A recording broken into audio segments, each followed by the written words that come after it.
Good morning class 5th students. अब हम part 2 का और अभ्यास कार्य याद करेंगे और इनको भी आपको कॉपी में ही लिखना है। ये देखिए विलोम शब्द हैं आपके पार्ट 2 में। विलोम शब्द मीन्स अपोजिट वर्ड्स, उल्टे जो अर्थ वाले शब्द होते हैं। मित्र का क्या होगा? शत्रु। नन्ना बड़ा। प्यार घृणा। पास दूर। अब ये देखिए कैसे याद करेंगे। मित्र, शत्रु, नन्ना बड़ा, प्यार घृणा, पास दूर, आसमान धरती, साफ गंदा, प्रसन्न उदास, आगे पीछे। तो ये विलोम शब्द हैं। उसके बाद देखिए ये आपकी मैचिंग है एक, जो आपको याद करनी है कि मैचिंग आपको बताइए कैसे होती है। पुरवैया का मतलब क्या होता है? सही अर्थों से मिलाना है आपको। पूरब की ओर से बहने वाली आने वाली हवा। ऊदा काला और लाल रंग मिला हुआ। आतुर उत्सुक। अलमस्त बेफिक्र। किलकना काला और लाल रंग मिला हुआ।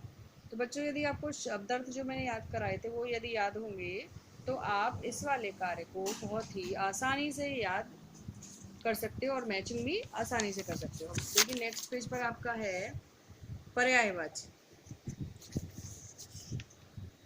हवा का पर्यायवाची पवन वायु। बादल का पर्यायवाची मेघ घन। मित्र का पर्यायवाची दोस्त सखा। आसमान का पर्यायवाची आकाश अंबर। आपको और भी याद हो तो आप उन्हें भी लिख सकते हो, ऐसा ज़रूरी नहीं है कि ये मैंने लिखवाए हैं तो आपको यही याद करने हैं, यही लिखने हैं। आपको यदि मित्र का पर्यायवाची दूसरा याद है तो आप वो भी लिख सकते हैं।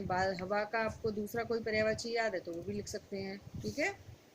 सर्वनाम। अब सर्वनाम मैंने आपको बताया था जिन शब्दों का प्रयोग संज्ञा शब्दों के स्थान पर होता है उन्हें हम सर्वनाम कहते हैं। अब इसमें देखिए जो सर्वनाम वाले शब्द उन पे गोले बने हुए हैं। वह किसी को अपना मित्र बनाना चाहता था। मैं वह और किसी शब्द क्या है? सर्वनाम। मैं तुम्हारा दोस्त बनने को तरस रहा हूँ। मैं और तुम्हारा शब्द सर्वनाम है। कोई मुझसे, ये दोनों शब्द सर्वनाम है। तुम उनसे, वे दोनों, दोनों शब्द भी वैसे बच्चों सर्वनाम ही होगा पर इसमें मैंने वे को बताया है। जो है आपका ये लोग तुम्हें देखकर खुश हैं। ये और तुम्हें दोनों शब्द सर्वनाम है, क्योंकि देखिए यहाँ पर कहीं भी किसी का नाम नहीं आया है। नाम की जगह पर हमने जो जो जिन शब्दों का प्रयोग किया है वो सारे शब्द क्या हैं? सर्वनाम। अब इसके बाद आपका एक और कार्य आता है, शब्दों के लिंग बदलकर लिखिए। शब्दों में जो आपने पढ़ा है ना इंग्लिश में, जेंडर, फेमिनाइन जेंडर, और ऐसे ही हमारे हिंदी में होते हैं जेंडर, इनको हिंदी में कहते हैं लिंग। ये देखिए कुछ शब्द हैं। बादल शब्द को सुनकर कैसा प्रतीत हो रहा है? पुल्लिंग।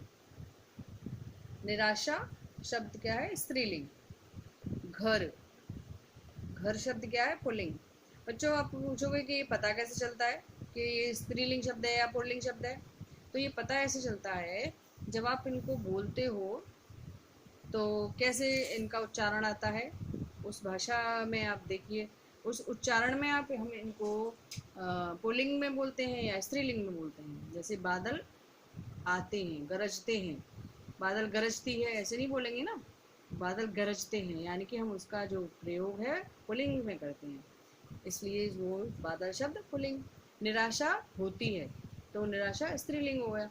घर जाते हैं, घर बनाया है, बनाई है ऐसे नहीं कहते, पुल्लिंग शब्द है। किसान पुल्लिंग शब्द है। आसमान पुल्लिंग शब्द है। पुरवैया स्त्रीलिंग, अकेला पुल्लिंग, तारीफ स्त्रीलिंग, अच्छा पुल्लिंग, और तकलीफ स्त्रीलिंग। तो शब्दों को बोलने का जो भाव होता है उस तरीके से पता चल जाता है कि ये शब्द पुल्लिंग है या स्त्रीलिंग है। अब आप अपनी किताब में अपने जब आप पढ़ेंगे तो और भी शब्दों को देखिएगा तो आपको खुद भी पता चल जाएगा कि ये शब्द स्त्रीलिंग है या पुल्लिंग है।